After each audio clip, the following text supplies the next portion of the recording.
Thank you for calling me. I knew you will.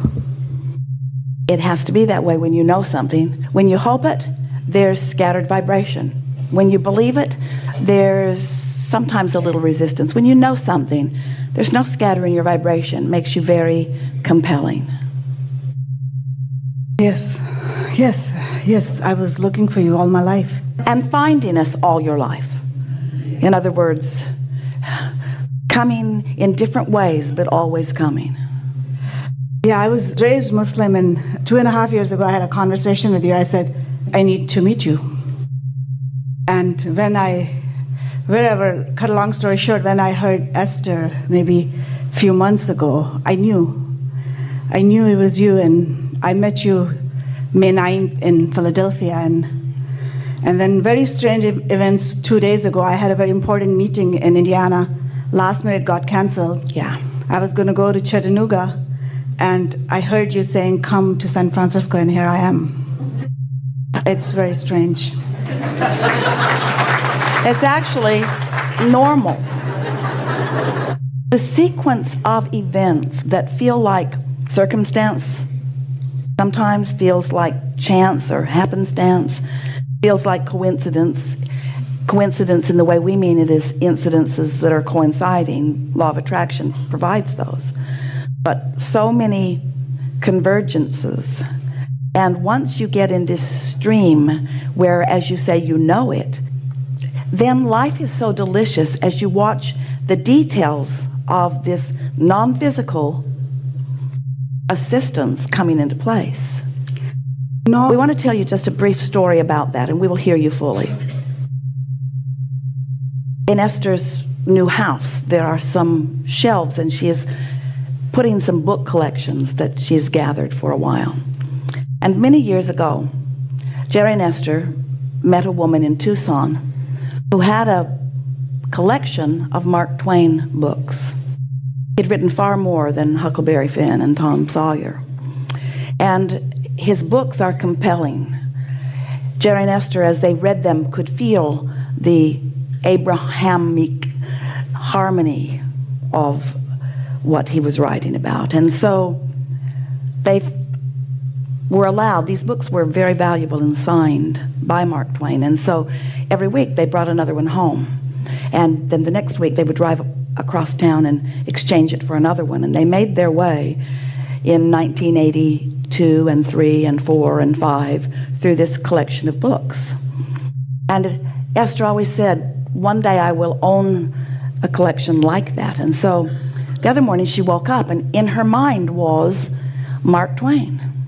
Just in her mind, first thing when she woke up. So she went to the internet, made a few keystrokes, and found the full collection on eBay, pushed the button, and ordered it. And then Esther and her friend went to lunch. And while they were at lunch, Esther thought about this antique store that is around the corner, where she had ordered a lamp that she hadn't picked up yet. And she thought, well, let's go and see if the lamp is ready. And she walked in, and in this collection of books that Jerry and Esther had read, the one that stood out the most was Recollections of Joan of Arc. Mark Twain had gone to France and had researched the archives and had written what Jerry and Esther believed to be a very authentic rendition of what took place. And it had been the most moving, touching thing that they'd ever read, with Joan of Arc doing the same thing that Esther is doing. The vibrational frequency felt exactly the same. It felt so family familiar. And so now Esther is in this antique store that's several floors and several rooms, and she walked in and in and in and in and stopped in front of a statue, a bronze, of Joan of Arc. And she thought, oh, must have this. And she put it in the hands of the shop owner who was following her around, and she said, I'll take that. And he said, do you want to look around? And Esther said, no, I came for that. Well, she didn't know she'd come for that, but when she saw it, she knew she'd come for that.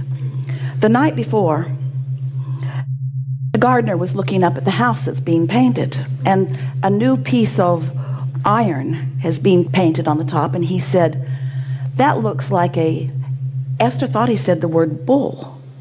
And she looked up and she said, oh yeah, I can kind of see that. Didn't look anything like a bull to Esther. And then they went in the house and they were sitting and having some water, and he pointed at a lamp that Esther has that is an owl. Esther likes owls because they are like Solomon, the giant owl on Zacchaeus Trail from the book series that she received. And so he said the word again, bull, as he points at this. And Esther says, oh, owl, that's what you're talking about. So then they went back out. She said, yes, it is. I hadn't noticed it before, but it definitely is that. And now standing the next day in the antique store, she is told that the man who sculpted this piece, his last name is same as the word bull, owl in Spanish. And Esther is thinking, you guys are good. In other words, it's like a never-ending treasure hunt. It's a never-ending being led to one delightful, what you want to call coincidences, but clearly are not, all day, every day. Every one of us knowing every one of you, knowing what you want and where you are in relationship to what you want. And the more open you are, then the more finely tuned these fun things can occur, so that you can begin to first understand that we are all in this together. Next, let's state it more bluntly, you are never on your own. Next, state it even more bluntly, it matters what you want, and all of us care about what you want, and all of us are helping you to get what you want. But you got to get yourself in a happy place somehow, so that you can receive the impulse. When you wake up in the thoughts in your head, do something about it. When you get a feeling to go eat there, which will remind you to go over there and look for something that wasn't ready yet, but you'll find something that you really, really want, you see. You're always being led to what you want, even if you are not consciously, actively aware of what it is right now, this red hot minute, because you've been putting what you want into your vortex incrementally, piece by piece by piece by piece by piece. And that vortex has been gathering, law of attraction has been assimilating, all of the cooperative components are gathered, and it's ready to burst forth in so much abundance and awareness and pleasing experiences for you. That's how this vibrational reality is turning to the thing's reality. That's how the idea that Esther has had for a very long time, finally she's in a place where she has a shelf where she wants those books. In other words, finally she's at a place where she wants to read them again. Finally she's at a place, in other words, all of the convergence of all of the things are happening. And the source within you knows the timing, knows the rightness, knows the place, knows where you are in relationship to it, and is constantly giving you feedback. And the more on point you are, the more on tune you are, the more receptive you are, the more in the receptive mode you are, the more consistently receptive you are, then the more delicious your life is, moment by moment by moment by moment. You then, and only then, really begin to be this extension of source energy, here living the way you've intended to live. Not in struggle, but in constant satisfaction of the things that your life has helped you to identify are important to you, you see. And along with that comes this unconditioned, which is what an emotion is. It's the turning the thought to the thing before it's really a thing, turning the thought to a feeling before the feeling becomes the condition. It's that unconditioned, that emotion of worthiness that then just washes over you. You just have to feel the importance that you are to source. You just have to know if things that on the human scale of events could be that insignificant, matters that much, that source is guiding you step by step, impulse by impulse. You have to know how important you are to source. Yeah. And so Can I ask my question? yeah. All my life, I would say, it doesn't matter what faith you are, if you look at a person and you don't see God in them, check your faith. But my question is, 2 months ago, I came here for a retreat.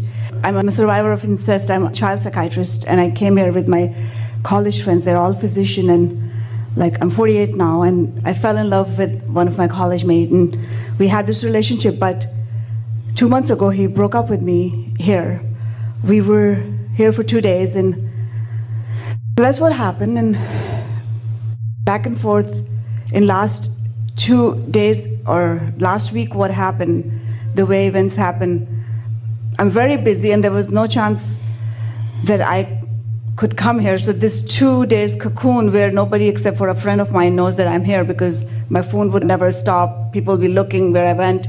I'm driving my car and I'm saying I'm going to Tennessee. A truck in front of me says Tennessee, and I started paying attention. And I'm thinking, it's happening, but your voice, I'm always listening. You started saying something which only me and my daughter would talk. And then you said, don't go there, and your lover will come to you. A truck came by side, it says Chattanooga, Tennessee, and it goes, and the number plate says doctor is out. I'm just going crazy. I go home and I say, okay, I'm not going there, I guess. And then I'm driving to my work next day, and everything started saying Saturday 25th, Saturday 25th. I said, okay, I'll only go there if I clearly see somewhere San Francisco Bay Area. And my phone rings and it says San Francisco Bay Area. And a travel agent says, are you looking for business class tickets to travel to? So, I mean, no, travel agents don't usually call these days. So, sometimes you're denser than others. Sometimes you get it on the first hint. Sometimes you get it on the second hint. Some people never get it at all. Well, I'm already sold because I know you who. So I called my assistant. I said, okay, buy me that seminar and book the hotel. And I didn't know where the seminar was. So I come here, and that's when I looked and I checked in. And as I'm walking in, and I'm realizing this is the hotel. And I checked into the room, and it was the same room where I was staying. This is better than, maybe I'm too thick. Maybe my IQ is 50, I don't know. I'm board certified physician. But my question is, I'm very happy. Other than, I know this person, I'm in love with him. I get everything. It's all physical and we're non-physical, and I'm fully satisfied. I come from a third world country going to, I achieved everything and I want no more, but I want everything. I get all of that. But now what is my question? Here I am, you called me. On the phone. That actually is not true. We answered you. You called us. True, I did 2.5 years ago. In other words, it's in your vortex. It's your vortex that's being satisfied, not ours. True. There's so much more to it. I woke up and there's a humming, like, this is crazy stuff. This is science fiction. I don't know what it is. This is universal response to powerful desire. And everything that unfolds is the explanation of what your habit of vibration is in relationship to what your vibration of desire is. As life starts unfolding in these ways that you don't miss, and you start acknowledging the assistance isn't the right word, because you don't need help. The cooperation of the universe in response to the dominance of what's going on within you.